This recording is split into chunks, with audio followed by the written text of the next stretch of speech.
میں اگر آپ سے کہوں کہ زندہ رہنے کے لیے 5 چیزیں ضروری ہیں اور آپ ان 5 میں سے کسی ایک کو تو اٹھا کے لے جائیں اور باقی 4 کو چھوڑ دیں تو کیا زندہ رہ پائیں گے؟ سوال ہی پتہ نہیں ہوتا. تو یہ کہنا ہے کہ ضروری ہے، اس پر میں زیادہ اس پہ نہیں جا رہا، لیکن بہرحال it is one of the factor. ظاہر ہے مال و دولت اس دنیا کی نعمتوں میں سے ایک نعمت ہے، اور بہت سی ظاہر ہے ہماری دنیاوی ضروریات جو ہیں وہ مال و دولت کے ساتھ وابستہ ہوتی ہیں. اسی لیے جائز دائرے میں رہتے ہوئے مال و دولت اکٹھی کرنا، بنانا، کمانا، یہ ظاہر سی بات ہے ہر مرد کے اس میں یہی کام ہے نا. اس کا کام یہی ہے کہ وہ نکلے باہر اور دنیا سے وہ لڑے، اور اس کے بعد وہ جس حد تک بھی جائز دائرے میں رہتے ہوئے، جائز وقت لگاتے ہوئے، اللہ اور اللہ کے رسول صلی اللہ علیہ وسلم کی اطاعت کے اندر رہتے ہوئے جو مال کما سکتا ہے کمائے، اور اس مال کو اپنے بیوی بچوں پر خرچ کرے. یہی تو اس کی پرائمری رسپانسبلٹی، اور کرنا کیا ہے اس نے. تو بنیادی بات سمجھیے. لیکن ہوا کیا؟ ہر چیز مال و دولت بن گئی. آپس کا پیار، محبت، عزت، کسی بھی چیز کا کوئی وقت نہیں رہ گئی.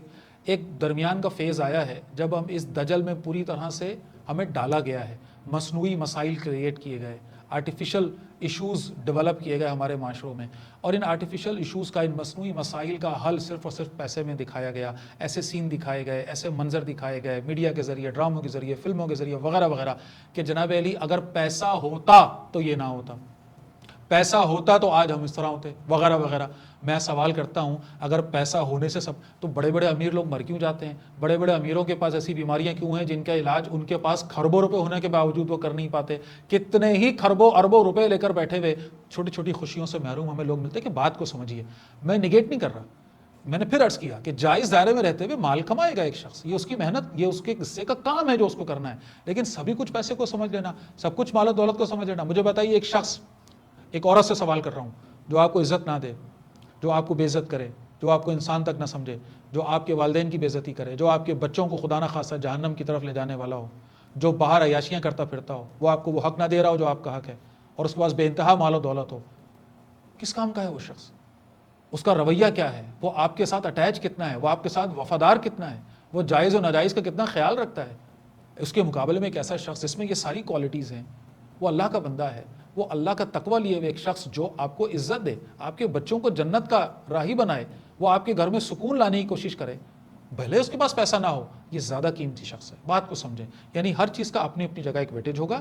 مال و دولت بھی اپنی جگہ ہے، کردار ہے، کسی شخص کا بیہیویئر ہے، اس کا ایٹیٹیوڈ ہے، اس کی سمجھداری ہے، اس کی پرسنالٹی ہے، آدمی کا بھی، بیوی کا بھی. لیکن جب سب کچھ مال و دولت ہی معیار بن جائے تو نتیجہ پھر یہ ہوتا ہے کہ ہم ساری دوسری کوالٹیز کو پیچھے کر دیتے ہیں، اور نتیجہ یہ ہے کہ مال و دولت سے آپ پلیجر خرید سکتے ہیں، لذت خرید سکتے ہیں، مال و دولت سے آپ خوشی نہیں خرید سکتے.